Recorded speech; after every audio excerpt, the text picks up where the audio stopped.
We need now to define a property that will evaluate or consider the deviations from the second law of thermodynamics. And we introduced this property and we called it entropy. S.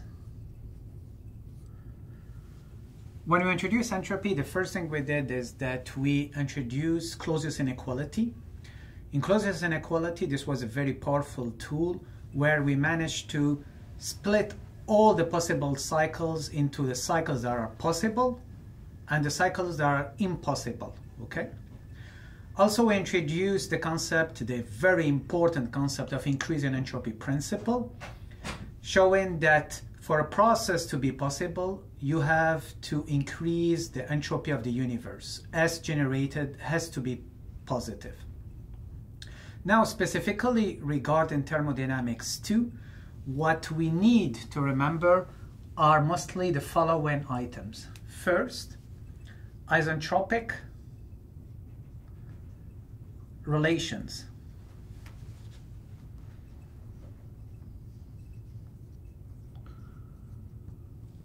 So, when considering an ideal gas, so you see the conditions, we are talking about an ideal gas, plus the process is isentropic.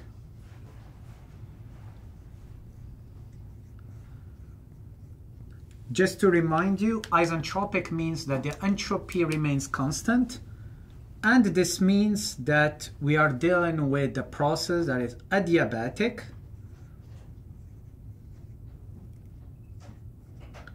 plus reversible.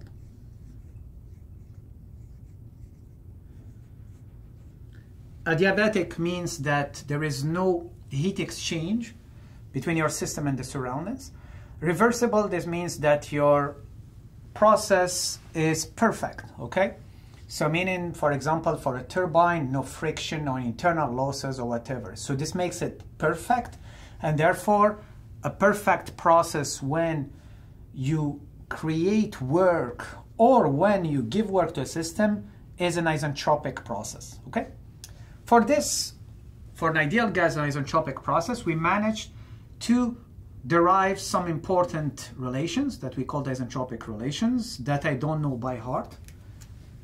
And those are the following. So we had for a process, let's say between state 1 and state 2, T1 over T2 over T1 is equal to V1 over V2 exponent K minus 1.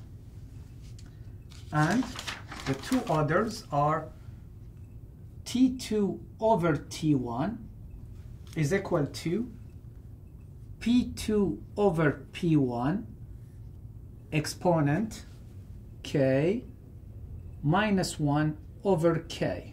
And the last one is P2 over P1 is equal to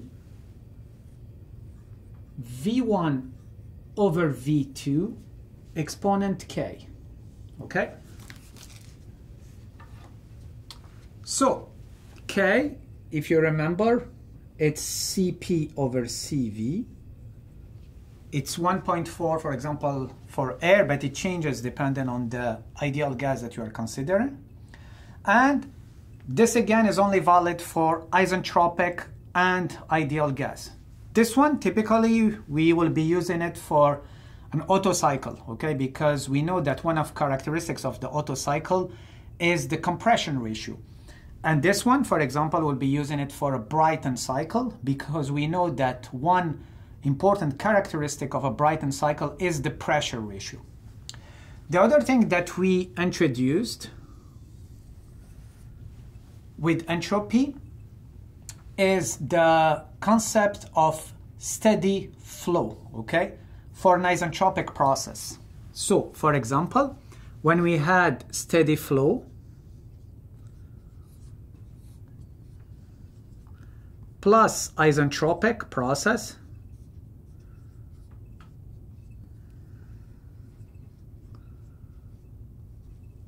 we managed to write that the work is equal minus the integral from 1 to 2 of VDP. Here you have to be careful, because when we were using a piston cylinder assembly, so we wrote it W, the work is equal to the integral of PdV, okay? But here for steady flow, for an open system and isentropic process, we can write it as minus integral of VdP, okay? Actually, you will see that we will be mostly using this when we will be using a pump, okay? Why? Because this is quite convenient for a pump, because we can assume the pump, let's say, to be isentropic, and the specific volume when you are using a pump, because the pump is for liquids, is constant. So therefore you can write W is equal to minus V integral from 1 to 2 dP, or it's equal to minus V P2 minus P1, okay?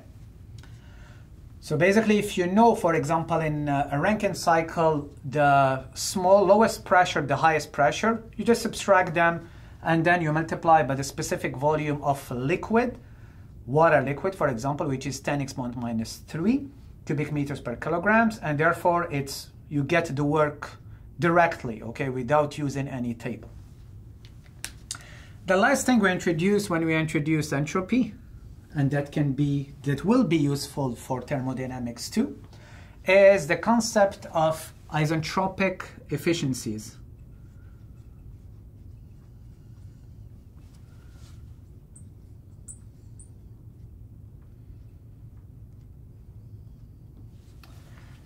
So again, I'm repeating myself, isentropic process is a perfect process, okay? It's adiabatic and reversible. If your dream turbine is an isentropic turbine, your dream pump, your dream compressors are isentropic pumps or compressors, okay?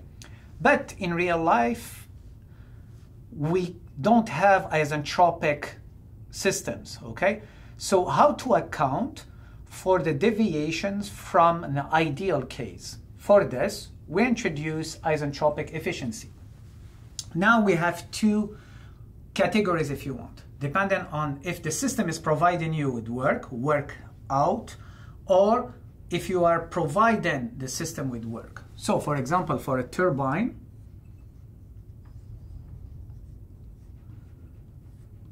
the isentropic efficiency of a turbine is equal to what? Is equal to, well, isentropic means, again, it's perfect. So a perfect turbine should give me a higher work out than the real turbine, or the actual one. So the actual work actual, it will be lower than the work ideal, that we'll call it S isentropic, okay? Then depending on the different states, you can write, for example, H2 minus H1 over H2S minus H1, for example, or H2 minus H1S. Now for a pump or a compressor,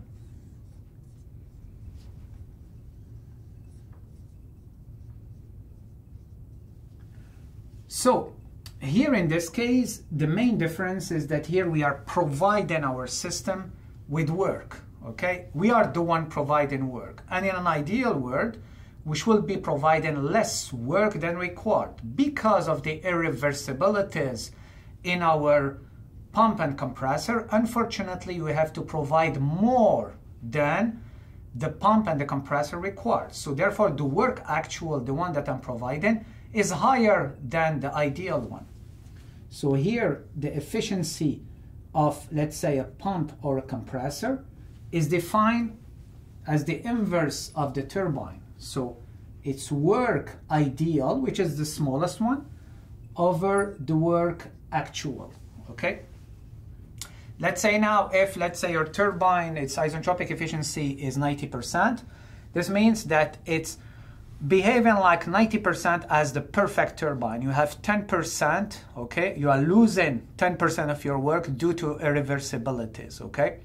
For a pump and a compressor, 90% means that you are providing 10% if you want more work to the pump or the compressor compared to if the pump or the compressor were isentropic or perfect.